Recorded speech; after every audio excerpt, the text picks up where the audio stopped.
My namaste to all of you. Welcome to this new class on Brahma Sutra. I'm really eagerly looking forward to it, and I hope you are too. Anytime we start a new topic, a new text, and also have a chance to meet some of the new students, this eagerness and excitement comes to the surface. So it's so wonderful. Excuse me. You know, it's really interesting how this technology is in this age. Just in 100 years, what has happened, it's just amazing. Here I am, got up in the morning, took a shower, took a breakfast, had a breakfast, and then I entered this little studio of ours to teach. And instantly I'm now in touch with so many people around the world. Just about 100 years ago, if you were to have listened to a discourse on Vedanta, imagine what you would have to do.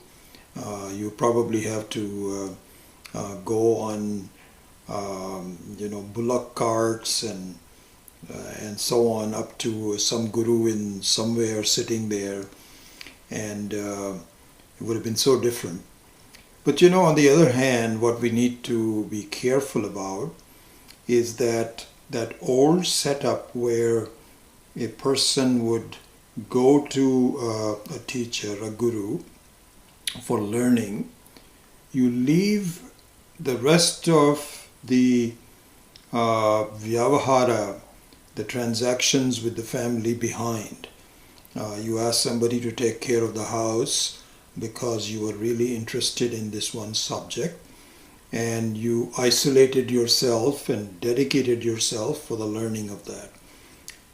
And that's more difficult to do now. I presume you are sitting there in your home, just like I'm doing. And my hope is that you can create that sense of dedication and isolation. Sannyasa, really. Sannyasa. There was Swami Viditatmanandaji was saying that there's a Swami in India who conducts these, yajnas and workshops and so on, where you go and stay with him for 1 week, maybe 10 days, like Swami Chinmayananji used to do Jnana Yajna. And there, this Swami does is to ask everyone to give up their work clothes and wear these ochre clothes for the duration of that. And it's symbolic, but it's important because it gives you a feeling that this is something different from other things. Anyway, all I'm saying is that my hope is that you are dedicating yourself. Please, I would really urge you not to do multitasking and be looking at your emails and cell phones while so on and so forth. And to that extent, you will really benefit a lot from it. So let me begin by chanting the very famous 10 Shanti mantras. And traditionally, these 10 Shanti mantras are chanted before each class of Bhashya. And so the Bhashya means, let me put my phone down, excuse me for a second. Bhashya means Shankara Bhashya. There's only one Bhashya, means there's no other commentary which is called Bhashya, for some good reasons that we will go through later. But the tradition is that before a Bhashya, these 10 Shanti mantras are chanted. And of course we are going to do the Bhashya on Brahma Sutra, so that's all the more reason for doing so. For now, just listen. I will go over the meaning of these and perhaps repeat it a few times, so that those of you that don't know these 10 Shanti mantras can also become familiar with it. So let me just begin by doing that. Om Shanno Mitra Sham Varunah Shanno Bhavat Varyama Shanna Indro Brihaspatihi Shanno Vishnurukramaha Namo Brahmane Namaste Vayo Tvameva Pratyaksham Brahmasi Tvameva Pratyaksham Brahma Vadishyami Ritam Vadishyami Satyam Vadishyami Tanmam Avatu Tadvaktaram Avatu Avatu Mam Avatu Vaktaram Om Shanti Shanti Shanti Om Sahana Vavatu Sahanau Bhunaktu Sahaviryam Karavavahai Tejasvinavadhitamastu ma vidvishavahai. Om Shanti Shanti Shanti. Yaschandasa mrishabho vishvarupaha Chandobhyodhyamritaat sambabhuva Samendro medhaya aspranotu Amritasya devadharano bhuyasam Shariram me vicharshanam Jihva me madhumattama Karna abhyam bhuri vishruvam Brahmanav koshosi medhaya pihitaha Shrutam me gopaya. Om Shanti Shanti Shanti. Aham vrikshasya reriva kirtif prishtam gireriva urdhapavitro vajiniva sramritamasmi dravinakum savarchasam sumedha amritokshitaha itirtishankor vedanuvachanam. Om Shanti Shanti Shanti. Om Purnamadav Purnamidam Purnat Purnamudachyate Purnasya Purnamadaya Purnamevavashishyate. Om Shanti Shanti Shanti. Om Apyayantu mama angani Vakpranaschakshuh shotramato balamindriyani cha sarvani Sarvam Brahma Upanishadam Maham Brahma Nirakuryam Mama Brahma Nirakarot Anirakaranamastu Anirakaranam me astu Tadatmani Nirateya Upanishatsu Dharmaha Te mai santu Te mai santu. Om Shanti Shanti Shanti. Om Vang me manasi pratisthita Mano me vachi pratishthitam Avir avir ma edhi Vedasya ma ani istha Shrutam me ma gupaya Shrutam me ma ahoratran sandadhami Ritam vadishyami Satyam vadishyami Tanmam avatu Tadvaktaram avatu Avatu mam Avatu vaktaram Avatu vaktaram. Om Shanti Shanti Shanti. Bhadram no apivataya manaha. Om Shanti Shanti Shanti. Bhadram karnebhi shrunuyam devaha. Bhadram pashyema akshabhiryajatraha. Sthirairangaistuštuvagum sastanubhihi. Vyashema devahitan yadayuhu. Swasti na indro vriddhashravaha. Swasti na pusha vishvavedaha. Swasti na starkshyo arishtanemihi. Swasti no brihaspatir dadhatu. Om Shanti Shanti Shanti. Yo Brahmanam vidadhati purvam. Yo vai vedamscha prahinoti tasmai. Tamha devamatma buddhi prakasham. Mumukshurvai sharanamaham prapatye. Om Shanti Shanti Shanti. So before starting the Brahma Sutra Bhashya, we will chant these 10 Shanti mantras. And in addition to that, we will also chant the Dhyana shlokas, which includes the Dakshinamurti Stotram, as I mentioned in my email. So that we will also do. So the beginning of the class, for the maybe 10-12 minutes, we'll be starting with the chanting. And then at the end of the class also, the Dakshinamurti Stotram, 5 of the mantras are chanted, or shlokas rather, are chanted before the class and 5 of them after the class. So that's how we will do it. So this will be an hour and a half class, and really the discourse will be about an hour, or give or take a few minutes.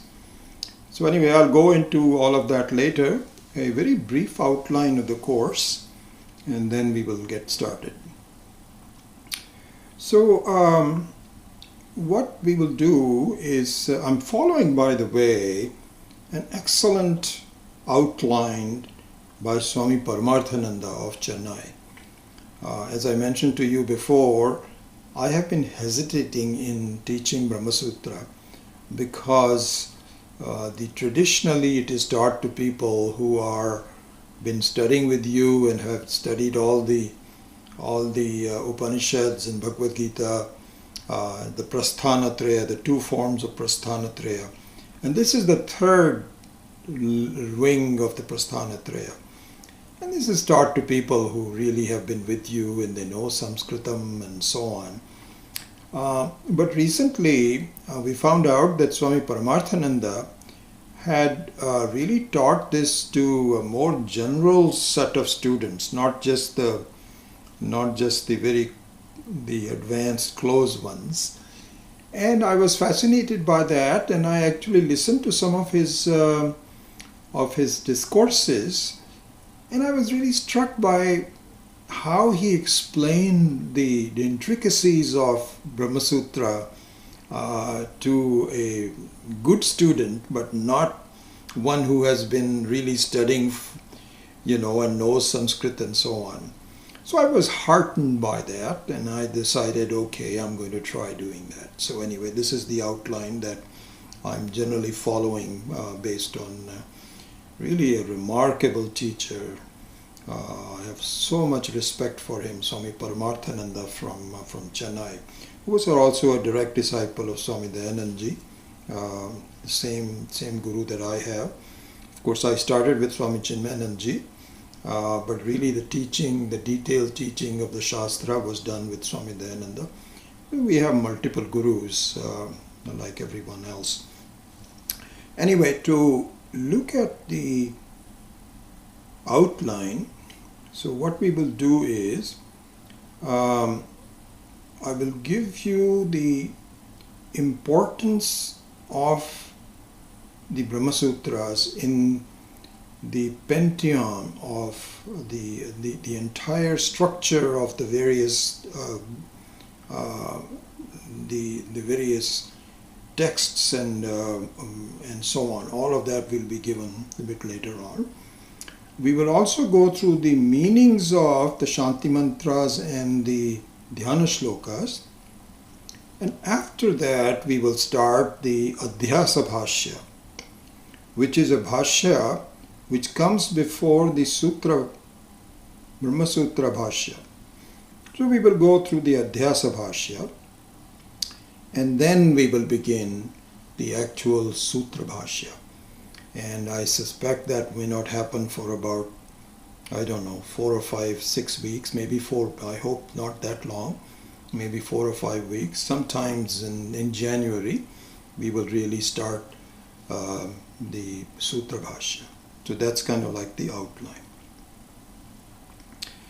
Okay, so what I want to do today is really, my main focus is to make sure that I go through by acknowledging the presence of, I believe, 64 students who have signed up, who have enrolled in this course. And so I want to quickly go over a very brief bio of each one of you. And I must apologize in advance because I don't know many of you. And some of the people that have been studying with me also I don't know very well. So please forgive me if I don't give you the due for each one of them. But the purpose is just to give you a quick introduction to everyone, all the 64 people. And then that will be towards the end of the class. It's still plenty of time to do that. I want to do it by no later than 8:45, so assign about 45 minutes for doing so. But for now, let us do this. I want you to think about what is the purpose of this learning. Why are we looking at Vedanta? For those of us who are dedicated to learning Vedanta, why? We should keep this this in mind. This is what is called Purushartha. Tu Purushena Arthyate iti Purushartha.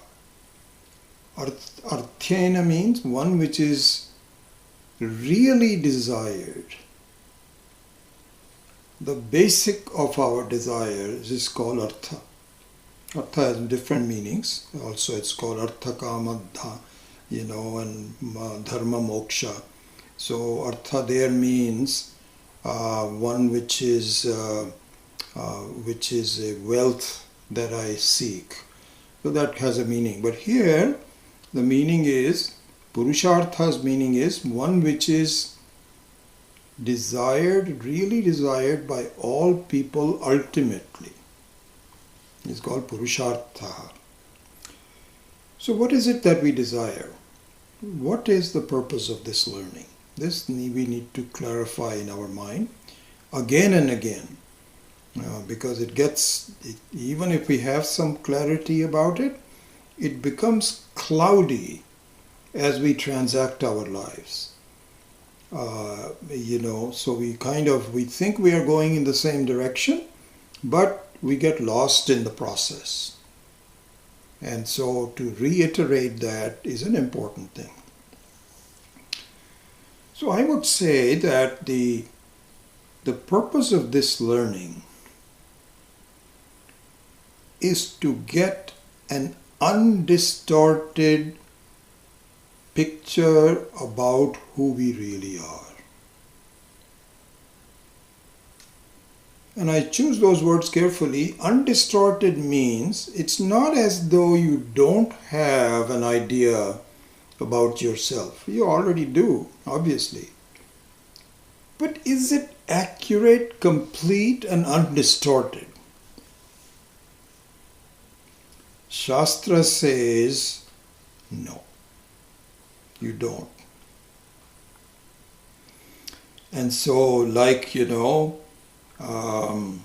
the various examples, that if you're looking at a reflection of moon, a full moon, let's say, a bright moon in the dark sky, in some reflecting surface like a water, what you will find is that the reflection of the moon varies. So for example, if the water is full of dirt on the top, I don't know if you have had the experience in India, but in Bengal, where it rains a lot, it gets very wet. I remember seeing this when we were going in some of the backwaters of Bengal, My father used to work in Calcutta, and so we would travel various portions of Bengal from time to time. And what you'll find is that in some of the villages where the sunlight doesn't really penetrate all the time, there's a kind of like a green moss which covers the pond where next to the village. And it was interesting. You find that people that want to take a bath in the pond, you can see that as you're traveling, they would actually push this moss away to get into the clear water, and then they quickly take a bath, and then the moss slowly brings up again. Anyway, so if you look at the moon in a water which is covered by moss, you don't see anything. Perhaps just a small shiver of the light, but you don't see anything. So this is what is called the tamasic view of ourselves, where we have no idea of what our reality is. It's kind of like, a drunk person who has really no idea about the reality before that person was inebriated. Something like that. So the second one, so this is tamasic. The second one is rajasic.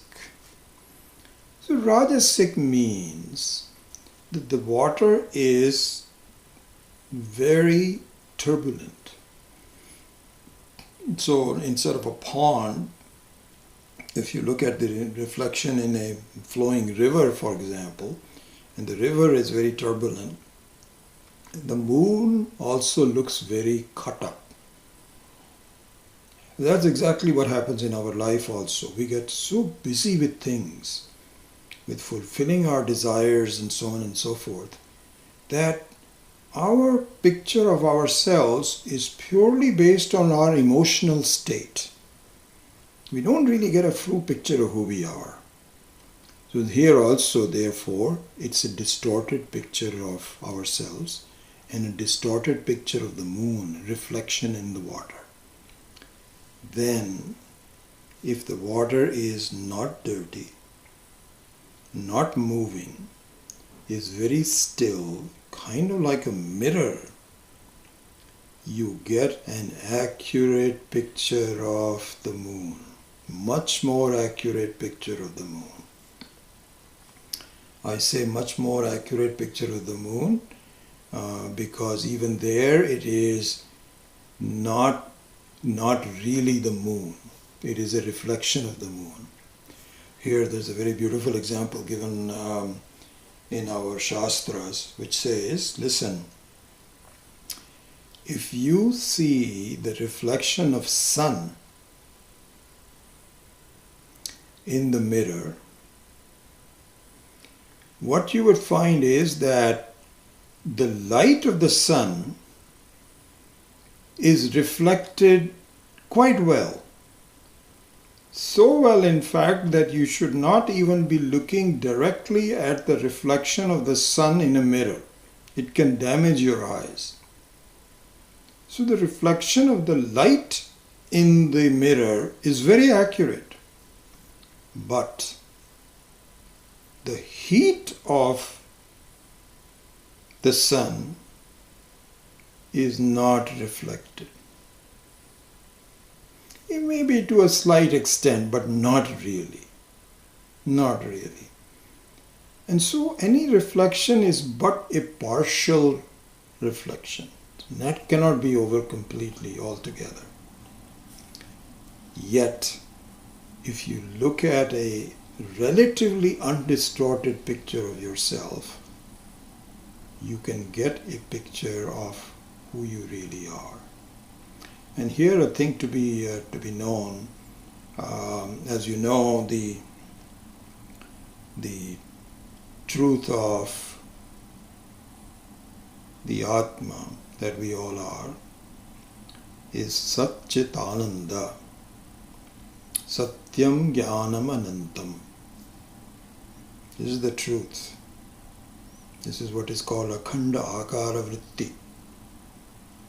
So in this, again, So much discussion on this, so beautifully pointed out. And this is what we have to understand, really speaking.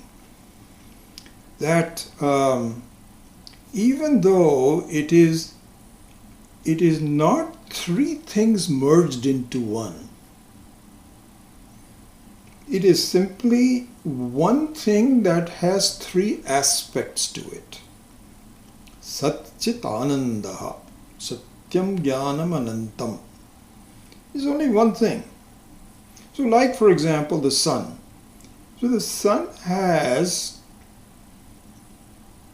both the light as well as heat, as does fire.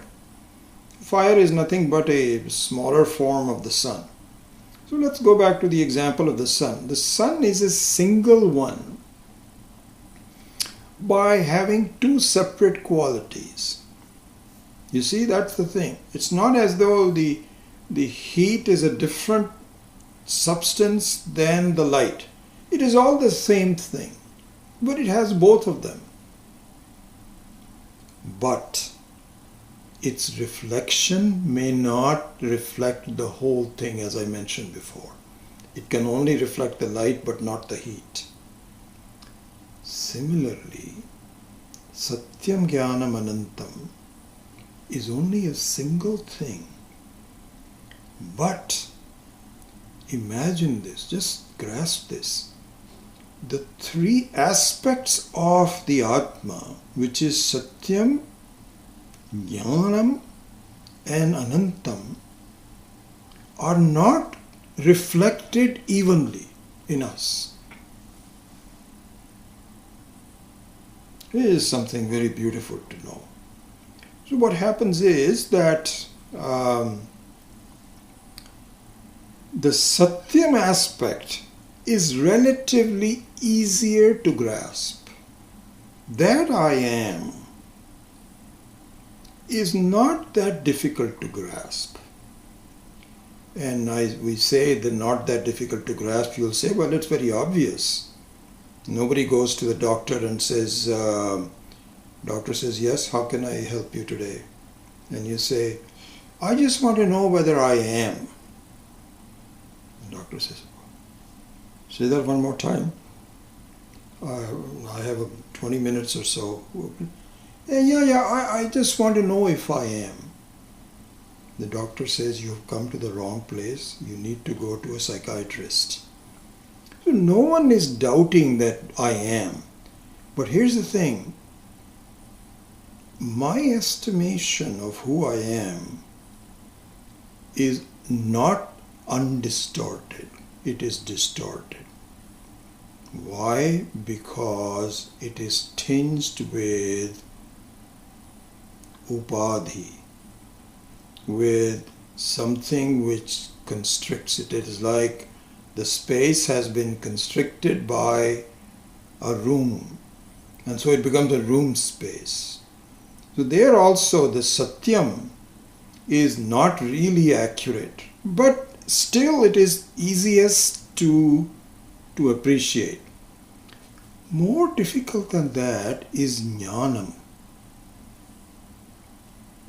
So we'll go over this in much more detail, but Jnanam, one of my wonderful teachers, Swami Maheshananji, which I will refer to, who I will refer to again and again.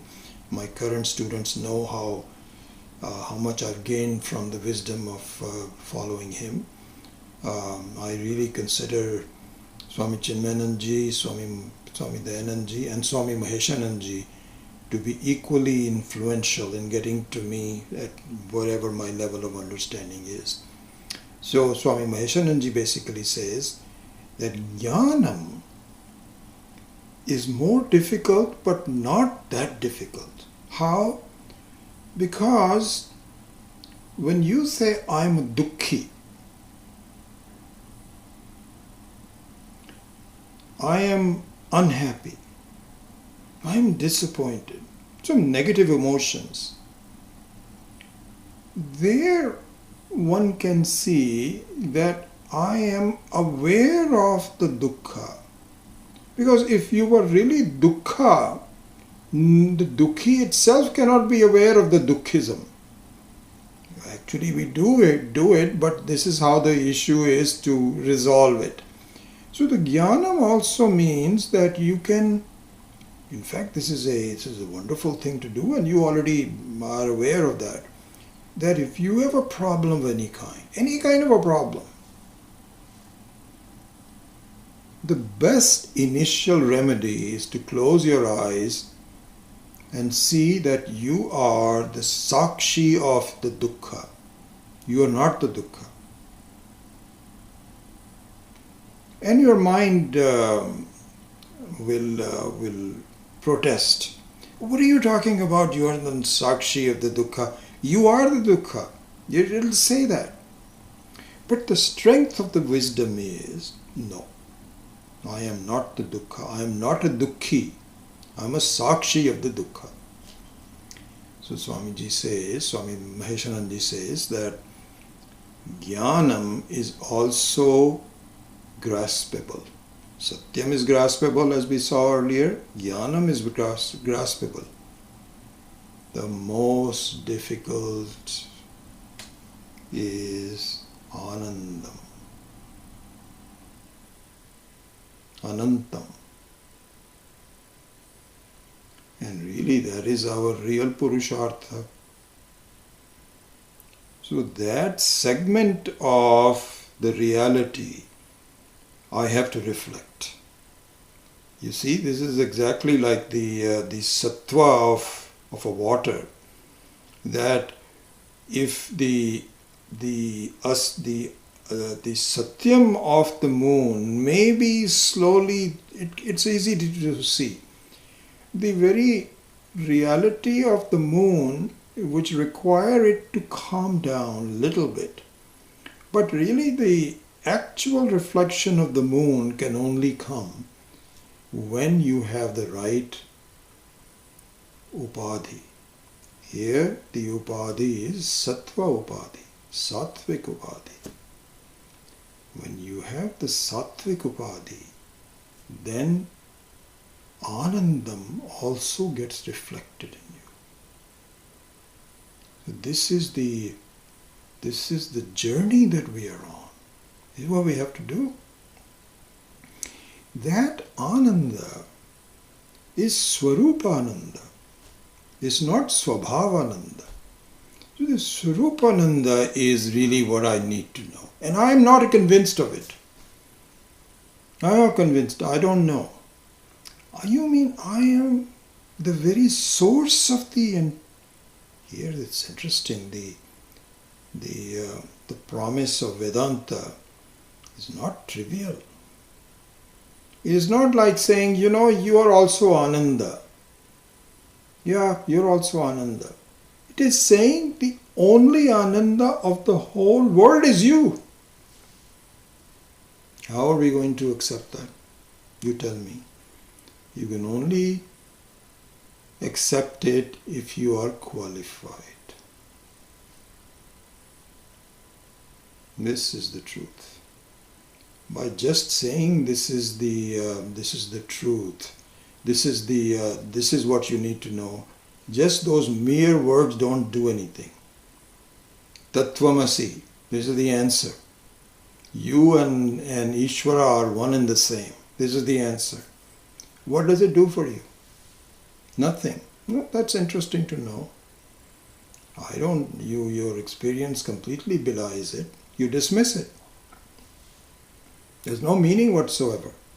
It's like telling a parrot, you're supposing you have a really good top-class parrot from a shop, and you say, that person says, you can teach him anything. So he says, you know what, I'm going to teach him Tattvamasi. So you keep on repeating Tattvamasi to the parrot. And now, as people come into after a lot of practice, the parrot will say, Tattvamasi. And people will say, wow. What does it mean to the parrot? Tattvamasi. And do you know our situation is the same? Tattvamasi. And so really speaking, it is not the answer. Like for example, in fact I would give you the Einsteinian example of E is equal to mc squared. E is equal to mc squared is available in all, you can even Google it quickly. So suppose you are an 11-year-old girl.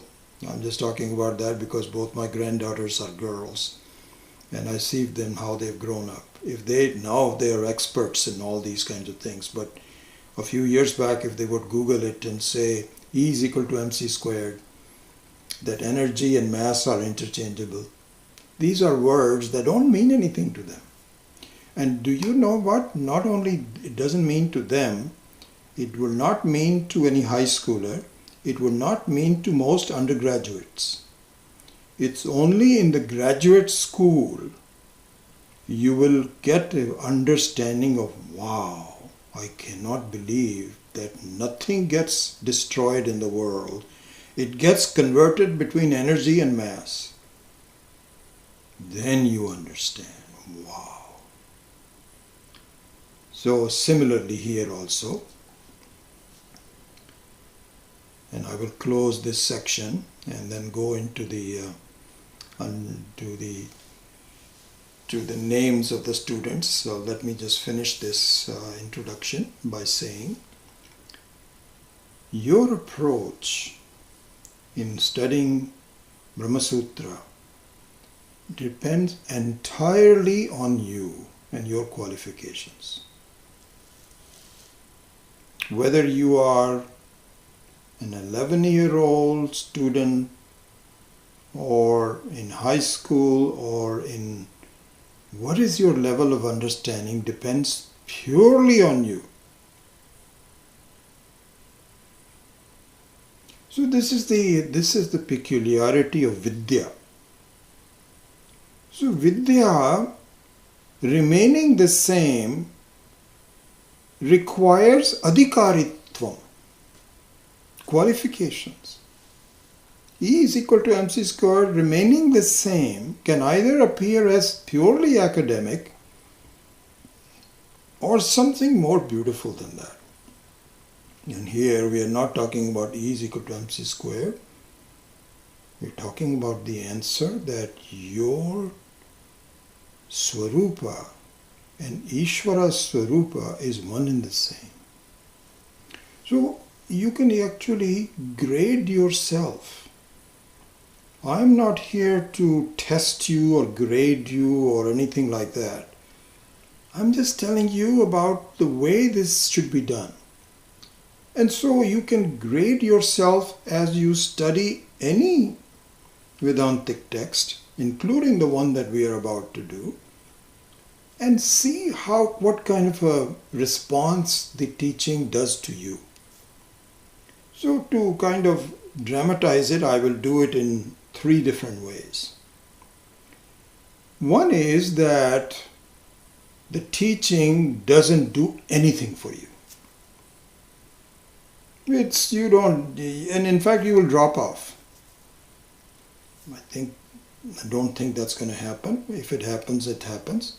I find that many of the people that I'm very fortunate to teach don't leave. They study, as we will see in the list of people that we'll go over in a minute. So very few people are totally unqualified in that sense.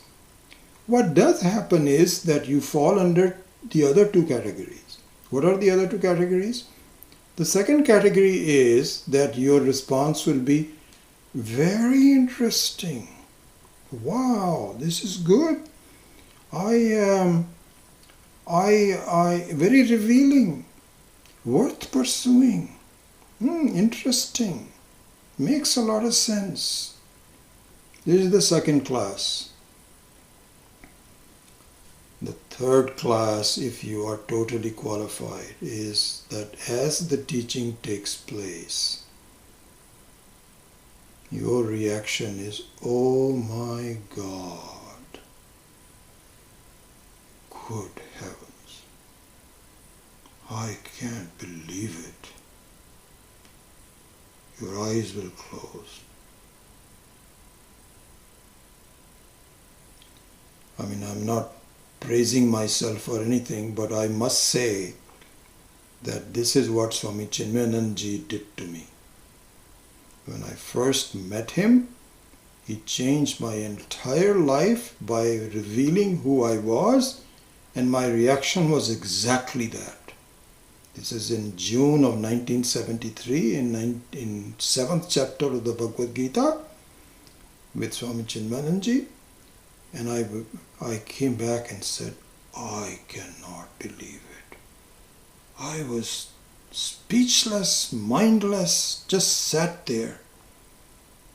In fact, in the 3rd or 4th class, this was in the church in Lone Mountain College.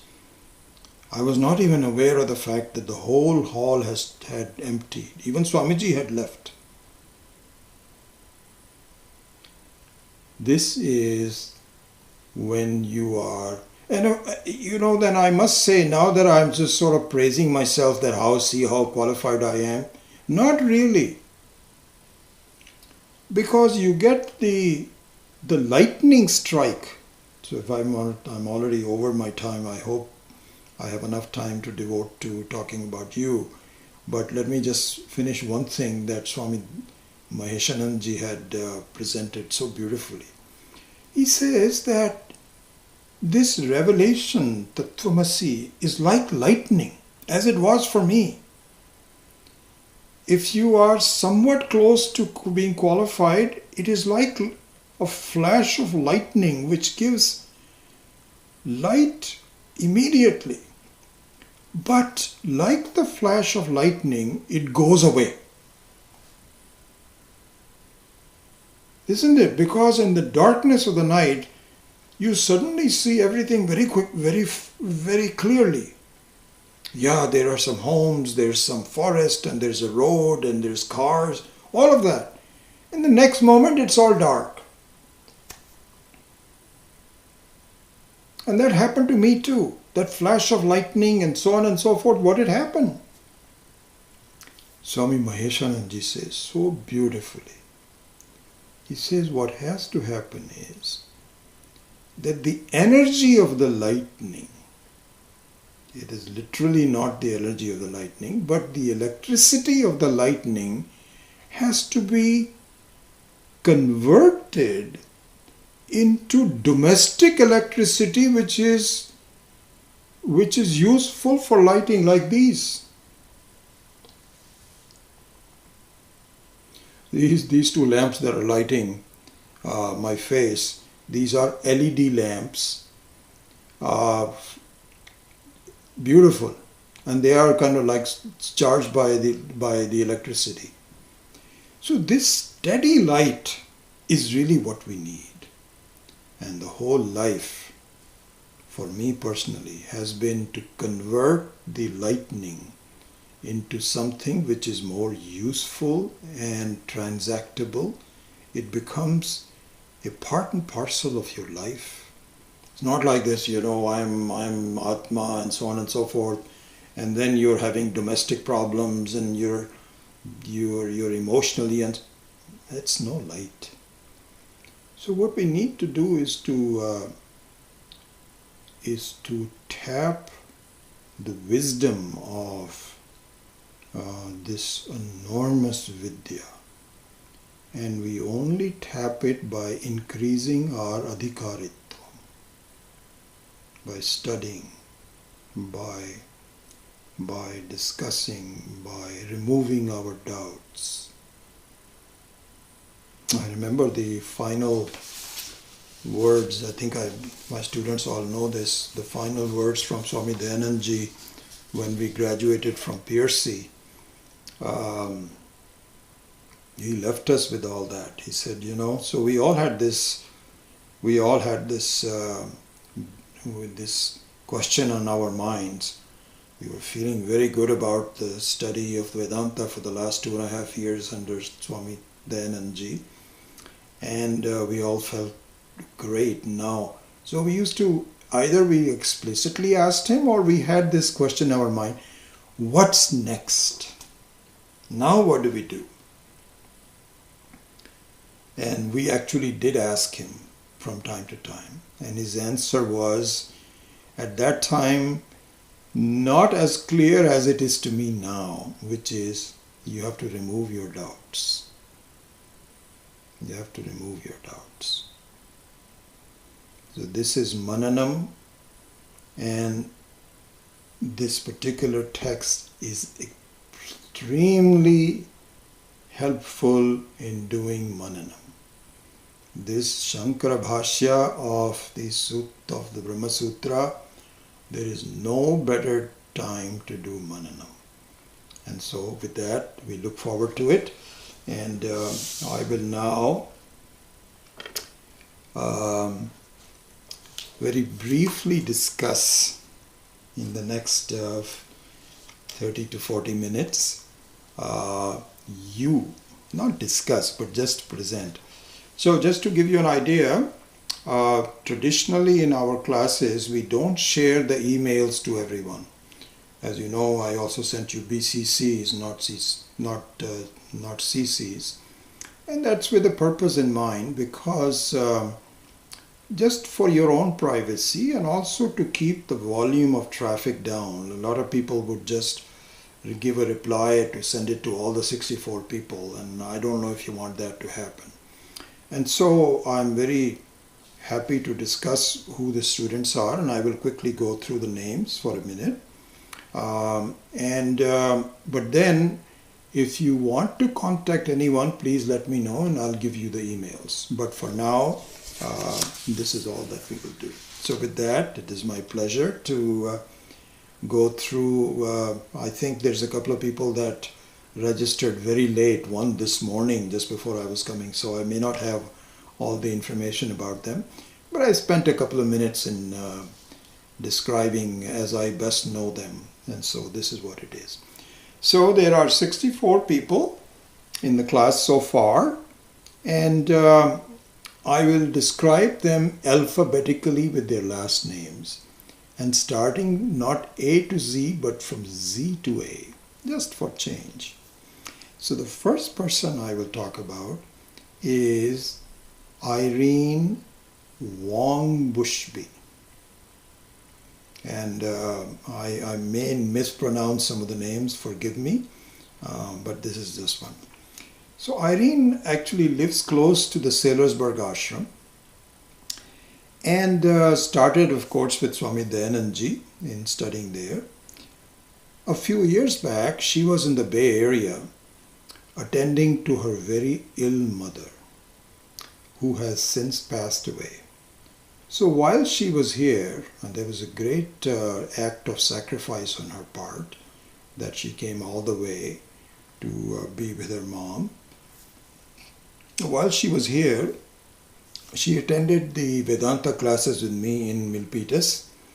And even after moving back to Pennsylvania, after her mother passed away, she has been in touch with me since then, and I'm very happy to welcome her to this class.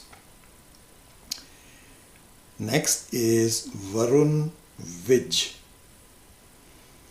He's a Canadian citizen, and he works in Kalamazoo, Michigan, and I believe as a chef, if I'm not completely mistaken. And this is one of the things that I'll describe it over and over again.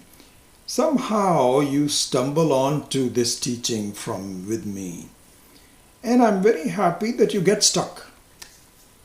It's a great tribute to the ability of teaching that Swami Chinmayananji and Swami Dayanandji have said, that there is something, so it is not just the Vidya itself, but the communication is just as important. And I must say that if I have one contribution to make, which is that even though I have studied over years with our acharyas, I am still a householder. And I can empathize with, because I am also learning. It's not as though I'm done. No, I'm not a Jivan Mukta. And I'm also improving, learning, improving my qualifications, and so on. And so this kind of an empathy is something good for you to see. And so, like in other cases, Varun also, when he first started listening, he could see that these methods of communication appealed to him, and he has stuck with me.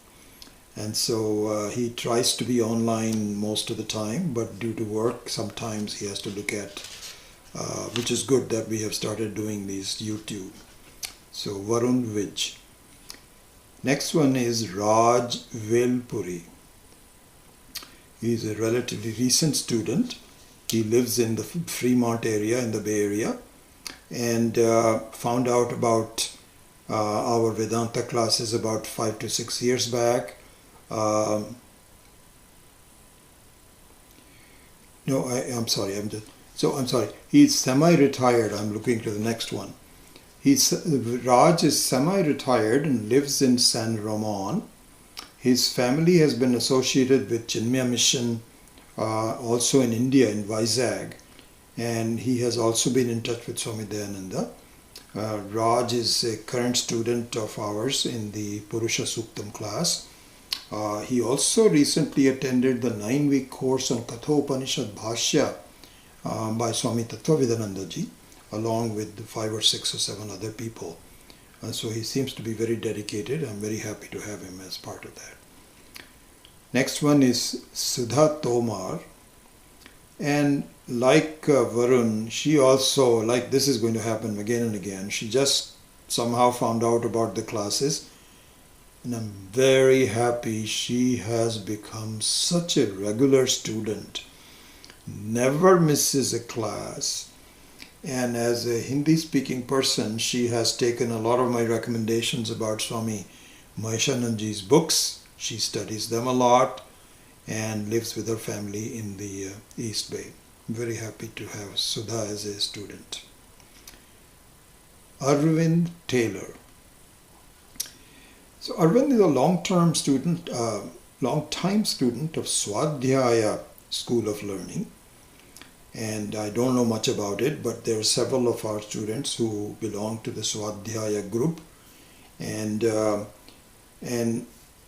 I believe he was invited by his fellow Swadhyaya students Kalpana and Bharat Dave to attend our classes, perhaps 5 or 6 years back. Ever since he did that, he has become an avid student, like Sudha and others. Arvind Taylor.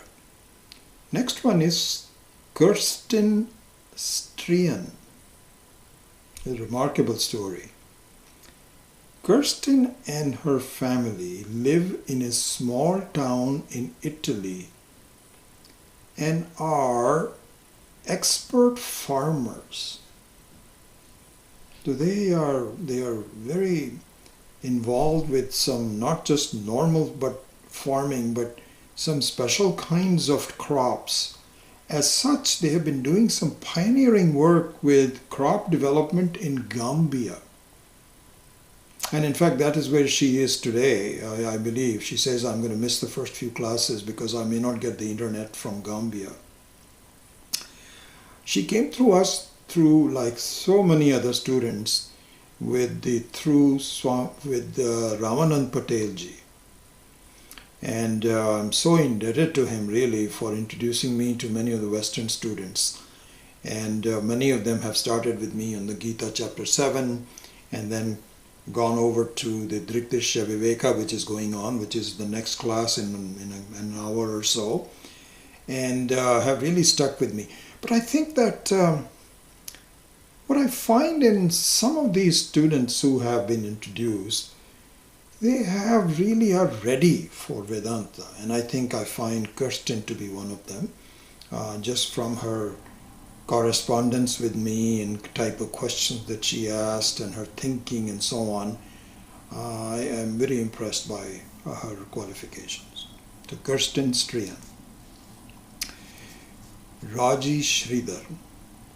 Raji attended a small puja and talk that I gave at her friend Manju Gupta's house in Cupertino about, I don't know, I'm sorry, I've been saying these 7, 8 years, 10, 12 years, 15 years. I don't, this is just an approximation on my part, but I think about 15 years ago here.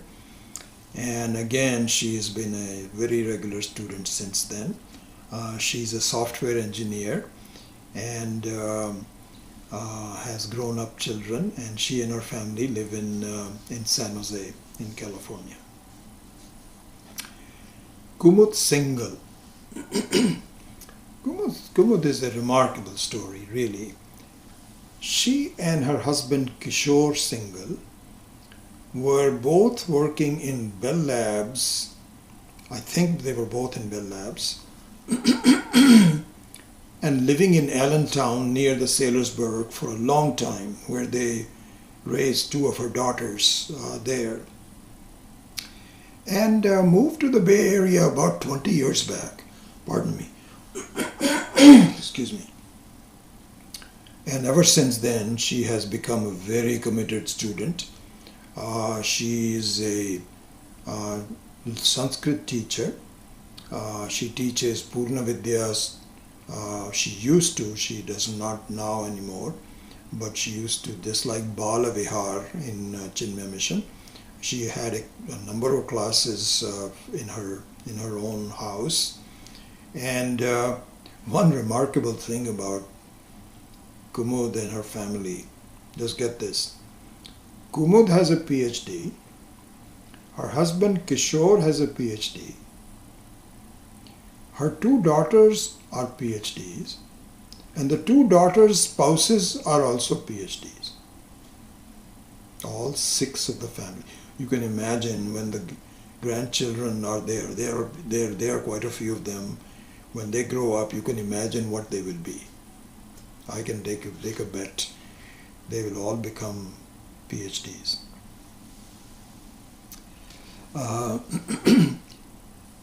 Srinivas Singhavarapu is next. Srinivas and his wife Sweta have been very committed students for the last 7 or 8 years. They live in the Bay Area, and I'm really impressed by his commitment, his loyalty to the teaching, and so wonderful to have him as a student.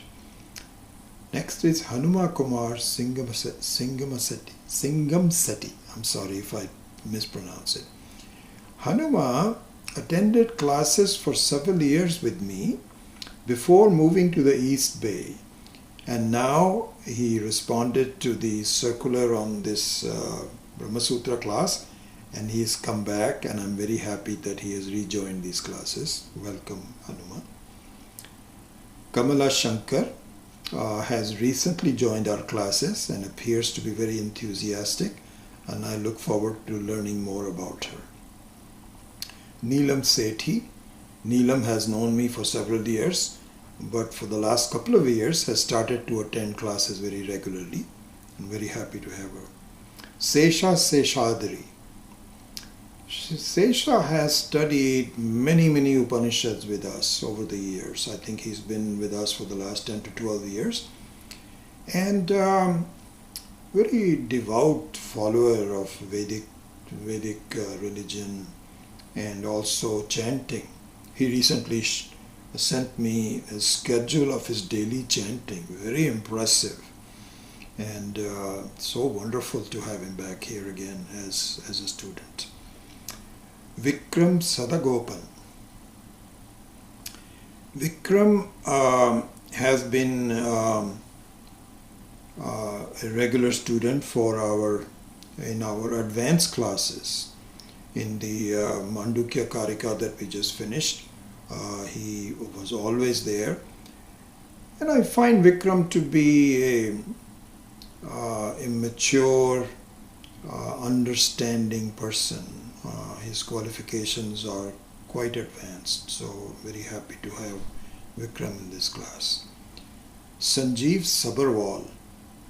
Sanjeev moved into the San Francisco area only 5 or 6 years back, and he works as a physician at UCSF. And although he has known Swami Dayanandji's teaching before, he's generally new to this area, but he has been attending online classes with me for several years, and I'm very happy to have Sanjeev also part of that. Chandra and Nagaraja Rao. So Nagaraja and Chandra are long-time spiritual students and moved to the Bay Area from Chicago. I have to say this, my association with Nagaraj has been longer than with any one of you. He attended the Sanskrit and Vedanta classes with me since I think 2002, 2003, and a very, very advanced student in my opinion. Kalyan Raman. Kalyan has been studying with us since the Mandukya Karika class. He is also studying seriously the Bhagavatam with the Vyutpatti Artha with the teacher in East Bay, and also practicing meditation. And I find him to be very dedicated and very eager to increase his understanding of the Shastra. So welcome, Kalyan. Naveen Patel. Shri Patel is new to me. I don't know much about him.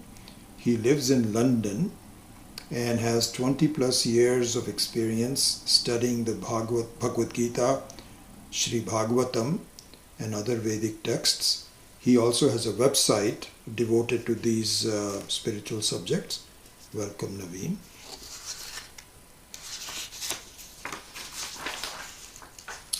How are we doing with time? Let's see. I think we're doing okay. Next one is Ramanand Patel, a very special person for me. Ramanandji is a direct disciple of the very famous yoga teacher, B.K.S. Iyengar. And through him, he has himself become quite a popular, well-known yoga teacher around the whole world. In fact, he really teaches other yoga teachers. And even though he and I have known each other for a couple of decades now at least, because he was part of the Gurukulam also, and I would see him there. But since he has moved back to the Bay Area, semi-retired I think most of the time, he has started attending our classes in the last 5 to 6 years. And he, as I mentioned before, has been instrumental in getting me in touch with many of his yoga students. Many of them are non-Indians, they're Westerners, and I'm very happy about that because most of my initial teaching was through Indians, but now so many new people have joined the Gita classes, Drikdrishya Viveka classes, and some of the other classes like this also. And I'm very happy about that connection. So thank you, Ramanandji. I really appreciate that. Punita Pandey. Punita was a committed student for many years with me until she moved to Bangalore, where she is now, I believe, to take care of her aging father. And she jumped at the task of joining this online class on Brahma Sutra. And so Punita is one of 4 people who are tuning in from India. And I'll give that complete list in a minute. So welcome, Punita. Nitin Mohan. Nitin lives in North Carolina. This is the beauty of really doing this. I have people here now and all over, so it just makes my heart so happy to be able to communicate with all of you around the world. Before moving there, he was a student with us in the Bhagavad Gita course, and also is an avid listener to Swami Tattvavidanandaji. And so I'm very happy to have Nitin as part of this course. Natalia Mendizabal, I hope, sorry, I don't know if I'm pronouncing it. Natalia is a remarkable story. She was born and raised in Russia and has been living in the Bay Area for the last 20 years. She's a yoga teacher in San Francisco and at UCSF, and was introduced again by Ramananji. She has started learning through the 7th chapter of the Bhagavad Gita. One recent email was fascinating. We were talking about, as part of the Purusha Suktam, Gavo hi jaggire tasmat gavo hi jaggire.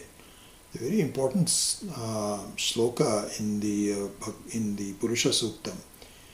And it talked about why the cow is so sacred in our tradition, in our culture. So we went through this in the detail of, with the help of Swami Maheshananji's commentary on that. And Natalia is a student of that course, which is given on Tuesday night. And Natalia wrote to me and saying, I'm so happy you talked about it.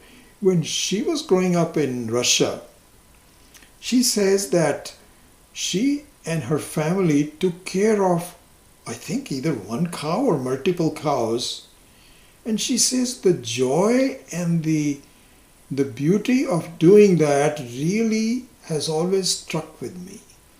And she appreciates this culture that respects the purity and the sanctity of a cow. So it was fascinating. I'm very happy to, and I would say this, anyone, whether you're a Westerner or an Indian, who has shown an interest in listening to Brahma Sutra, I have a lot of respect for. So welcome, Natalia. Ram Mandalam. Ram lives in Fremont with his family. Ram is a CEO of a biotech startup in the peninsula. Ram's family are devotees of Swami Dayanandji from India for a number of years. And I met him for the first time when we had a ceremony to give respects to the passing away of Swami Dayanandji in 2015. And ever since, he has been a very regular student of mine. He's very busy with his work, but I really appreciate his commitment to the study. So that's Ram Mandalam. Jyoti Lulla, also known as Sulochana Lulla. I've known her for a number of years. She's a retired physician from the Kaiser system, and has been a student with the Chinmaya Mission here in San Jose, with Anaya Deshpande, who is a fellow student of Swami Dayanandji with me here in San Jose, and also has been attending recent classes with me. She's trying to get enough hours of study credentials to qualify as a Hindu chaplain. And so I really applaud her efforts to do so, and I hope that program becomes very successful. And so that is Jyoti Lulla. Larry Lopez. Larry was also introduced to us about 2 years back through Ramananji. He ran a yoga studio in San Francisco, a very successful one, until the COVID pandemic started. And I believe that he is still teaching yoga online, but he and his wife and a young daughter have moved into Woodside, very close to me, where I think where he's teaching yoga online from there. Welcome, Larry. Ganesan Krishnamurthy. Ganesan has attended many of our classes in the past and has become even more dedicated recently. Ganesan, I assume you live somewhere in the Bay Area, when I look forward to learning more about you later. Jugal and Bimla Kishore. Jugal and Bimla live in Pleasanton, here in the Bay Area. And he started attending our classes through an ad that I had put regarding Sri Rudram. So I taught Sri Rudram, I don't know, again, I'm not quite sure, about 6-7 years ago. And like many of the others, once he started attending, he really became a very regular. And they really appreciate their studentship. Jugal and Bimla did a remarkable thing. Just about 3 years ago, they donated a big part of their savings and started a school in Madhya Pradesh near Indore by making a multi-year commitment of $1 million towards Aim for Seva. And I have been to that school a couple of times to do the inauguration of Chhatralayas and so on. And what a great charitable act it was. Just so wonderful to see. And I'm very happy that both of them are my students. So wonderful. Suzanne Kämmerer. Suzanne lives in Erlangen, Germany, and is a psychotherapist and a yoga teacher. She is a friend of Ramananji and started with us in the introduction to Gita in July of 2019, like many of the others, and has continued with Drikdrishya Viveka and now this course. So she leads a group of 6 women where she teaches philosophy and with a lot of emphasis towards the Vedantic principles that she's learning with us. And what she does, which is really remarkable, I think I would recommend that you might also think about that. She would listen to the discourse on a particular day and then summarize it for her group so that they have a sense of communication as about the explanations that we have given and so on. I think this is a great idea and one that I think I highly recommend that others can also do. Welcome, Suzanne. I'm really impressed also by her maturity and understanding, like in many other cases that I've mentioned. Lakshmi Kaushik. Lakshmi is a former software engineer before she retired with Intuit. She has been attending classes very regularly for the last 10 years, and she's been fighting the side effects of several courses of chemotherapy, and with a lot of suffering and pain. But she tells me that the Vedantic teaching has lifted her spirits in ways beyond what she could think about, beyond the limitations of the body.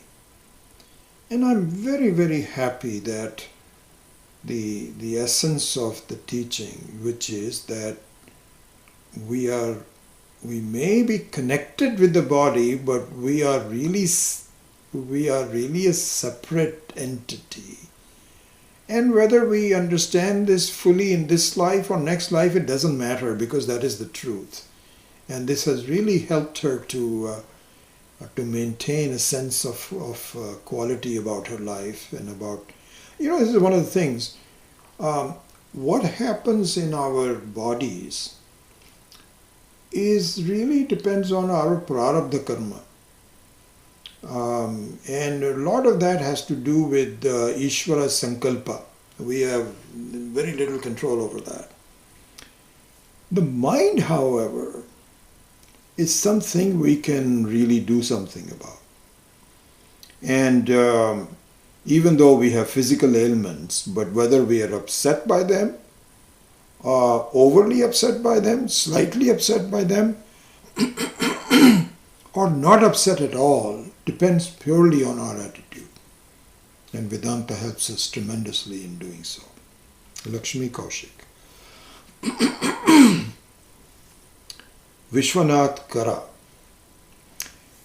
Vishwanath is very active in the Chinmaya mission and in fact plays a very key organizational role in organizing many activities there. Vishwanath also happens to be very close to where I live. He's probably about 200 yards away from us. He looks over our backyard, and we're very, very happy that Vishwanath has joined us for this course. Zarina Kaji. Zarina, like Lychee Chu,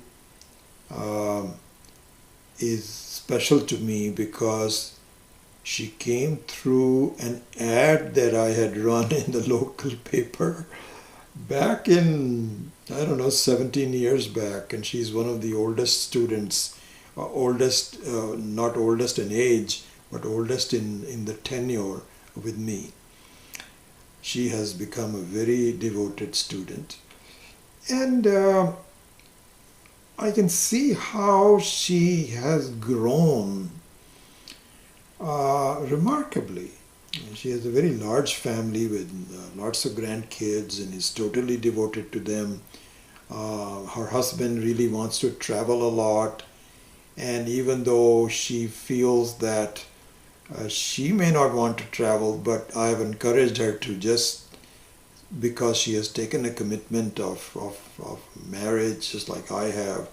You have to be true to you have to be sincere and loyal to the wishes of your spouse. So anyway, despite all this busy schedule, she has maintained a very steady habit, and she does a lot of work in group. She listens to Swami Paramarthananda, has a lot of other people that she studies with, and I'm very happy that she's really grown. And she's a former nurse and a very gentle person. Wonderful to have her as a student. Next one is Chawla Joshi. Really, I would say all the things that I just talked about Zarina also apply to Chawla.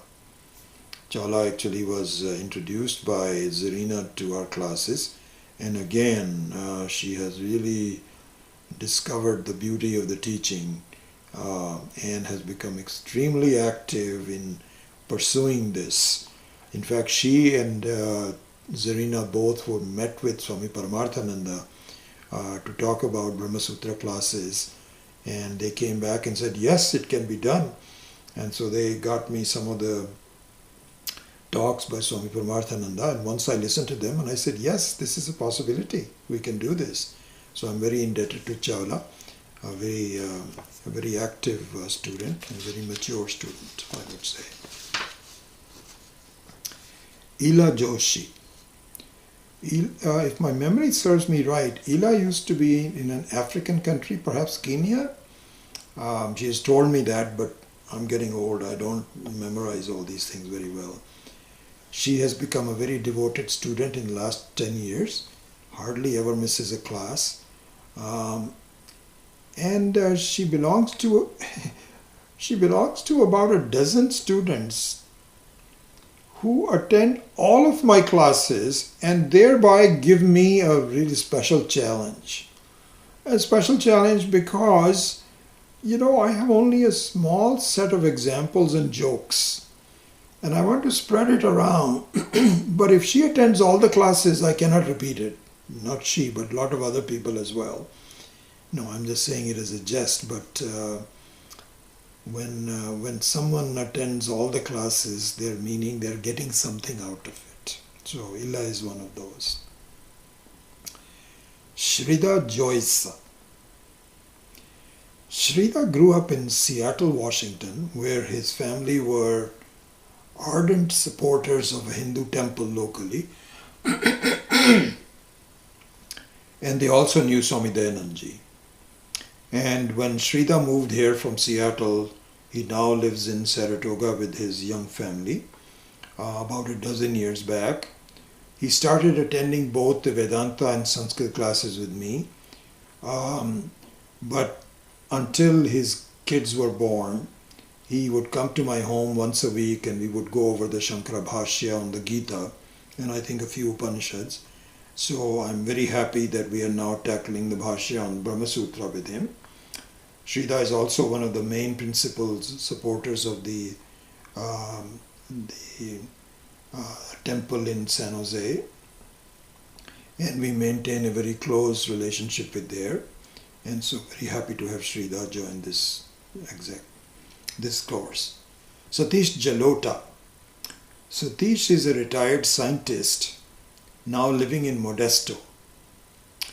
And to tell you how committed he is, just imagine, Modesto is about 75 to 80 miles from this area. He almost never misses a Saturday morning class in driving back and forth. He's met with a couple of accidents on the way because of stop and go traffic, but he continues his studentship, and I'm very impressed by his ability to maintain. He takes notes and he studies them afterwards. Very committed, very dedicated student of Vedanta. Satish. Subhash Jain. Subhash lives in the Fremont area, and again, since he discovered the weekly classes, I guess about 8 years ago, he has not let go. I never see him miss a class, and I'm very happy to have him as a student. Subhash Jain. Henry Heikkinen is a more recent student, again a student of Ramananji. He lives in Santa Cruz, and he used to commute from Santa Cruz for several days, and now, of course, since we have converted them to an online course, he has just not being able, so he can continue to learn online. Very happy to have Henry as part of this as well. Chandu Guntakala and his wife Lakshmi Chala. So Chandu and his wife Lakshmi both attended a Tattva Bodha class that I had taught a number of years back, and also some Gita and Sanskrit classes were. Then they moved to Austin in Texas, which I believe that's where they are now. And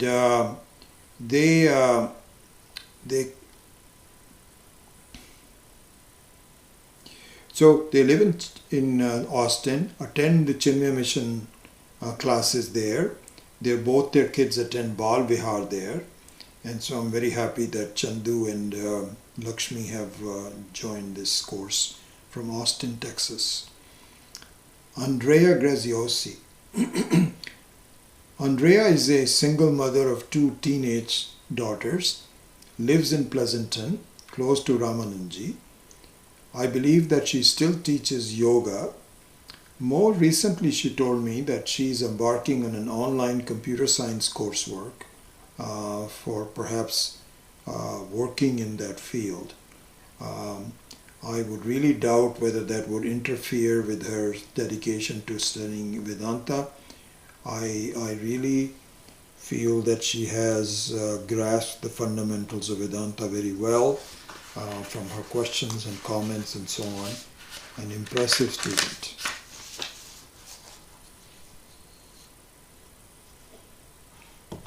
(9:23). We have 7 more minutes. I may have to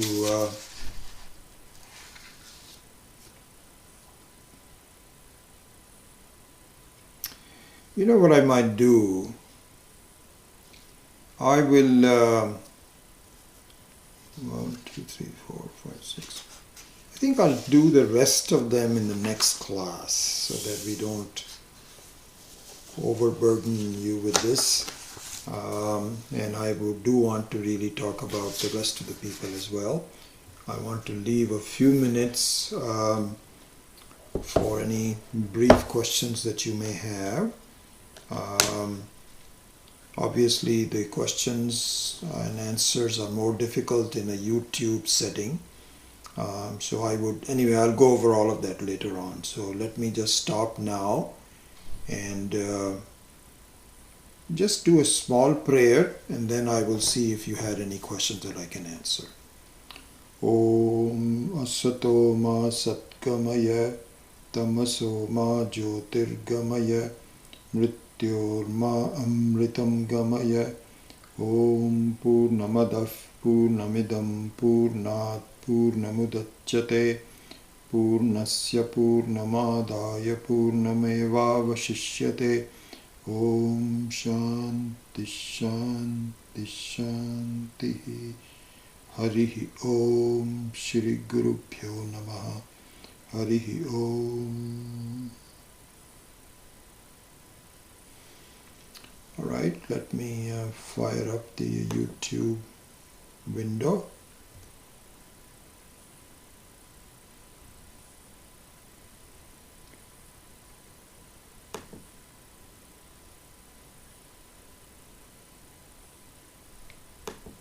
Shri Guru Pyo Namaha. Harihi Om.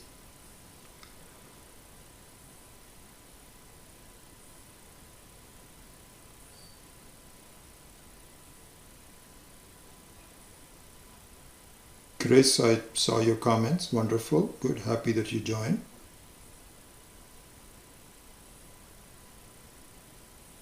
Nagaraj, listening from the beginning of the class but could not sign in. Okay, that's fine. Gajananam, any suggestions on where to get the Shankara Bhashya and Sankritam? I'm going to give you that. So please wait for me. I have a lot of references and texts and audios and so on that I'm planning to give. I just didn't get enough time to get it all done. So please wait for me. You will get all of that.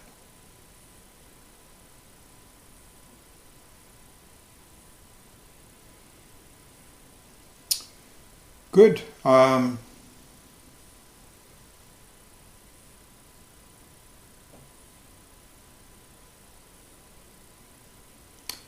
Raji is asking, how is the learning of Brahma Sutra different from the other texts that we are studying? So Raji, this will become more clear as we go along. It is a very, very unique place in our learning because it essentially consolidates the entire spectrum of our literature from Shruti, Smriti, Puranas, Itihasa, etc. We will go into this, all of that, in a way which is very, very logical. So the reliance on Brahma Sutra is on the logic of and the human being's logic, because that's part of our questioning or our doubts. And so it is unique in that sense, and this is the final word of Vedanta.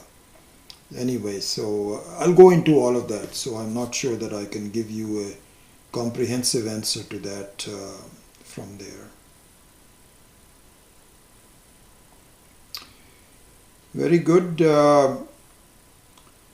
Anita, I didn't see I'm very happy to have you also, Anita, from Germany.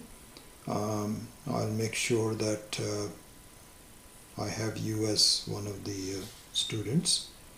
Let me see the others.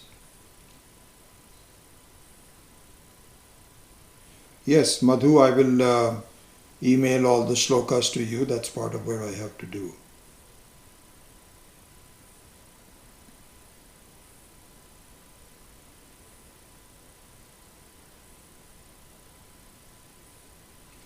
So wonderful to see you all, and I will close the class now and perhaps send you will be getting several bulletins from me over the next few weeks until we settle down, and then it will have all of the information on it about the classes. So until then, goodbye, and we'll see you hopefully next week. Om.